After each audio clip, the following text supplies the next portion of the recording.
First-person shooters have come a long way since the 90s. As an example, back in the day, we used to use the arrow keys for moving forwards and backwards and turning left and right instead of the more logical and yet more flexible way we have today. Another change is from having the weapon switching require everything in your arsenal to be mapped to a number key to just cycling through with just two buttons or the mouse wheel. But unlike looking and movement, for PC users it's actually quicker to use the each weapon mapped to a single key method than cycling through them with the mouse wheel. In the more recent Doom games, there has been this extra emphasis on switching between weapons more quickly by using this assumed more primitive means of weapon switching. But cycling through weapons, which is indeed useful on something like a console, is a much slower way of doing so. As a result, it's very easy to be attacked by enemies because of how clunky and slow it could be during that time you're trying to find that weapon you need immediately in that situation. This is precisely why game time slows down when switching weapons by cycling through them in the weapon wheel. I first saw this in Ratchet & Clank 2, and it is no wonder that id Software adopted this method in their more recent installments in the Doom franchise.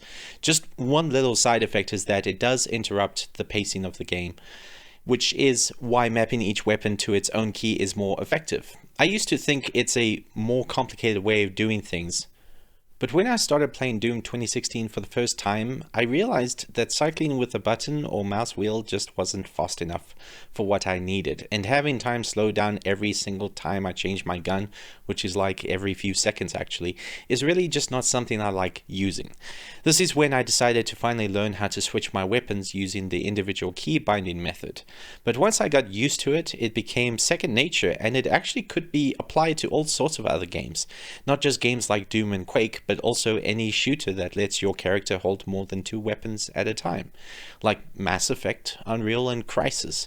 Some of you might be wondering, how can one learn the mappings of all the weapons in all these different games and not get confused? Well, I'm not here to tell you how you should play, but I think sharing with all of you how I play may help you to be able to switch between weapons faster, which really does make the game way more fun and surprisingly less clumsy. It actually is quite simple, since many weapons found in one game also exists in another. The staples of shooters like machine guns, shotguns, and rocket launchers, that sort of thing. And when it comes to weirder weapons like the flak cannon in Unreal, for an example, think more about its function. It actually behaves much like a shotgun, and whatever key I used for that gun, I can also use for the flak cannon. Okay, so let's cut to the chase. In Doom 1 and 2, all weapons were mapped to the row of numbered keys, and that actually does work well.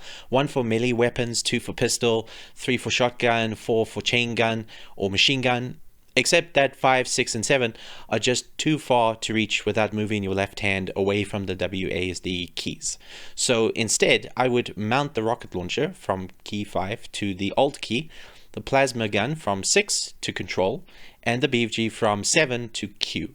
Since I usually treat the BFG as like some kind of panic button that I can use when I find myself in a really bad situation, which is why it's the closest button to the W key. Also, the reason why I mount the plasma to the Control key is simply because I use C for crouching. In games that don't have a plasma gun type weapon, I actually still use C for crouching because Control is reserved for proning. In shooters that have sniper-based weapons, I mount to R. Unless there's reloading, then I use the T key instead.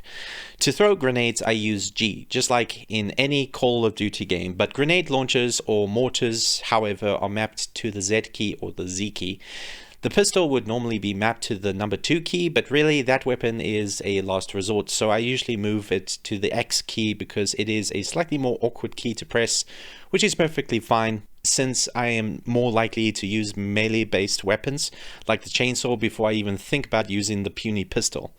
This makes the 2 key open for use with the standard shotgun, whereas a double-barreled or super shotgun stays with the easy-to-reach number 3 key, since it is, after all, your bread and butter when it comes to shooters. As for the bacon and eggs of shooters, hit-scanning rapid-firing weapons like the lightning gun in Quake or a second machine gun in something like Doom Eternal is mounted to the letter E, also very close to the W key. But wait a minute, I hear you ask, isn't E used for function or interact? No. F is. F for function. Very easy to remember. It was always F, but one very stubborn game company, Valve, insists that it should be E. But we all know that E and Q are used for leaning right and left, respectively. And this still fits in my control scheme because any game that has leaning doesn't have a BFG or lightning gun. So there you go. That's what I use. Over a period of a few months, I've changed and refined this control scheme and tested it with a whole bunch of shooters, from Heretic to Star Trek Elite Force, from Serious Sam to Rage. It works really well. You don't have to relearn the controls every time you jump from one game to another. It doesn't matter what the weapons are called, it's more about matching function and behavior to those corresponding keys. And yes, I am fully aware that a gaming mouse can also be used for mapping weapons, but unlike the keyboard, there is no standard of what a gaming mouse can be. Sometimes they have 4 or 5 buttons, maybe 8 or 9, whatever, no consistency at all. That is why I do the mappings in such a way that a simple change in what kind of mouse I use doesn't become a detriment to my muscle memory. For this video, I have talked a lot about mounting weapons in an FPS for the PC platform, but does it have to be limited to PC? And does a shooter need to be in first person or even third person? Radiant Silvergun, a game considered to be one of the greatest 2D shooters of all time, and definitely the best vertical shoot 'em up or shmup ever made, is the best for a reason, and that is because of its weapon system having a lot more in common with a first-person shooter like Doom. One of the defining traits of this game is that there are a total of 7 weapons that are all mounted to their own individual button on the controller. This was proof to me that you can use a game controller, the same one used on consoles, to create a 2D shooter that has these elements. But auto-scroller style shmups are really not my thing, and so I, along with a colleague of mine, as of September, will be working full-time on a twin-stick shooter that actually plays like a top-down version of Doom. Except not just for PC players with keyboard support, but also for a controller where the player can easily switch between weapons instantaneously and use them in interesting combinations. I will still be doing updates on Doom 0, Doom 3 Golden Edition, Amnesia Key to Freedom, but along with updates of this new game that we're working on that we simply call Falconet. And of course, I'll continue to do videos like this one, talking about technicals of play, techniques that I learned when it comes to level design, and pretty much any suggestions I may receive from you folks out there. Until next time.